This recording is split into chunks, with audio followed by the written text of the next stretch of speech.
ಕಾವಿಯೊಳಗೊಬ್ಬ ಕಾಮಿಸ್ವಾಮಿ. ಹೌದು, ಜ್ಞಾನದ ಜ್ಯೋತಿ ಬೆಳಗಬೇಕಾದಂತಹ ಗುರುಪೀಠವೊಂದು ಈಗ ಗಂಭೀರ ಆರೋಪದಿಂದಾಗಿ ಕತ್ತಲಿನ ಕೂಪಕ್ಕೆ ಜಾರಿದೆ. ಮೇಳೆಕೋಟೆಯಲ್ಲಿರುವಂತಹ ಮಹರ್ಷಿ ಶ್ರೀ ವಾಲ್ಮೀಕಿ ಗುರುಕುಲದ ಪೀಠದ ಬ್ರಹ್ಮಾನಂದ ಗುರೂಜಿ ಕಡಿಮೆ ಬೆಲೆಗೆ ಸೈಟ್ ಕೊಡಿಸುವಂತ ಆಮಿಷವನ್ನ ಒಡ್ಡಿ 5 ಲಕ್ಷ ರೂಪಾಯಿ ಪಡೆದು ವಂಚನೆ ಮಾಡಿದಲ್ಲೇ ಹಣ ವಾಪಸ್ ಕೇಳಿದ್ರೆ ಮಹಿಳೆಗೆ ಲೈಂಗಿಕ ಕಿರುಕುಳ ನೀಡಿದಂತಹ ಆರೋಪಕ್ಕೆ ಗುರಿಯಾಗಿದ್ದಾರೆ.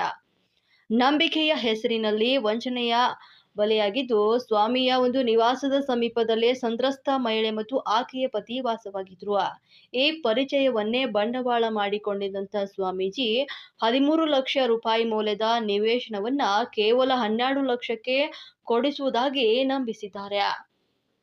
ಆದರೆ ತಮ್ಮ ಬಳಿ ಅಷ್ಟು ಹಣವಿಲ್ಲ, ಕೇವಲ 8 ಲಕ್ಷ ರೂಪಾಯಿ ಇದೆ ಅಂತ ಮಹಿಳೆ ಅಸಹಾಯಕತೆಯಿಂದ ತೋಡಿಕೊಂಡಾಗ, ಚಿಂತೆ ಬೇಡ, ಉಳಿದ ಹಣಕ್ಕೆ ನಾನಿದ್ದೇನೆ ಅಂತ ಸ್ವಾಮೀಜಿ ಅಭಯ ನೀಡಿದ್ರೆನ್ನಲಾಗಿದೆ.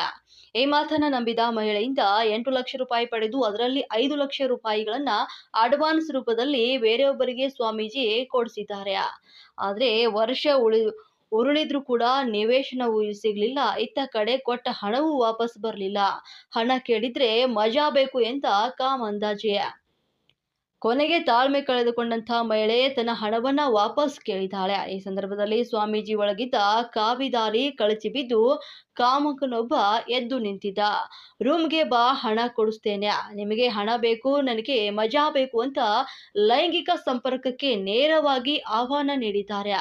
ಈ ಮಾತುಗಳಿಂದ ಆಘಾತಗೊಂಡರೂ ಕೂಡ ಎದೆಗುಂದದ ಮಹಿಳೆ ಸ್ವಾಮಿಯ ಒಂದು ಕಾಮ ಪುರಾಣವನ್ನ ತಮ್ಮ ಮೊಬೈಲ್ನಲ್ಲಿ ಆಡಿಯೋ ಮತ್ತು ವಿಡಿಯೋ ಸಮೇತವಾಗಿ ರೆಕಾರ್ಡ್ ಮಾಡಿಕೊಂಡಿದ್ದಾರೆ. ಸದೈ ಒಂದು ಸಾಕ್ಷಿನೇ ಸ್ವಾಮೀಜಿಯ ಕುತ್ತಿಗೆಗೆ ಉರುಳಾಗಿ ಬಿಗಿದುಕೊಂಡಿದೆ. ಘಟನೆಯ ಸಂಬಂಧ ದೂರು ದಾಖಲಾಗಿದ್ದು, ಜ್ಞಾನಪೀಠದ ಸ್ವಾಮಿಯೊಬ್ಬರ ಈ ಕೃತ್ಯ ಸಮಾಜದಲ್ಲಿ ಒಂದು ತೀವ್ರ ಆಕ್ರೋಶಕ್ಕೆ ಕಾರಣವಾಗಿದೆ. ಪೊಲೀಸ್ ಠಾಣೆಯಲ್ಲಿ ಪ್ರಕರಣ ದಾಖಲಾಗಿದೆ. ವಿಡಿಯೋ ಮಾಡ್ತಾ ಇದ್ದೀನಿ. ಅವ್ರ ಮಾತು ಸ್ವಾಮೀಜಿಯವ್ರು ಎಷ್ಟು ಒಳ್ಳೆಯವ್ರು ಗೊತ್ತಾ.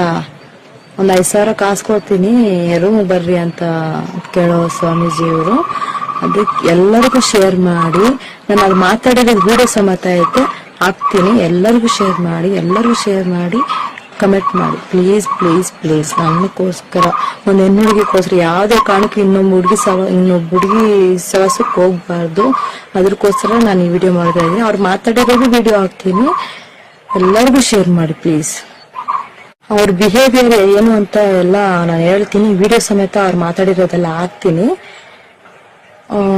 ನನಗೂ ನನ್ನ ಮಕ್ಕಳಿಗೂ ಅಕಸ್ಮಾತ್ ಏನನ್ನ ಆದರೆ ಅದು ಅವರಿಂದನೇ ಅಂತ ಎಲ್ಲರಿಗೂ ಗೊತ್ತಾಗ್ಬೇಕು. ಅಕಸ್ಮಾತ್ ಏನೋ ದುಡ್ಡಿರೋರು ಏನಾದ್ರು ಮಾಡ್ಬೋದಲ್ಲ.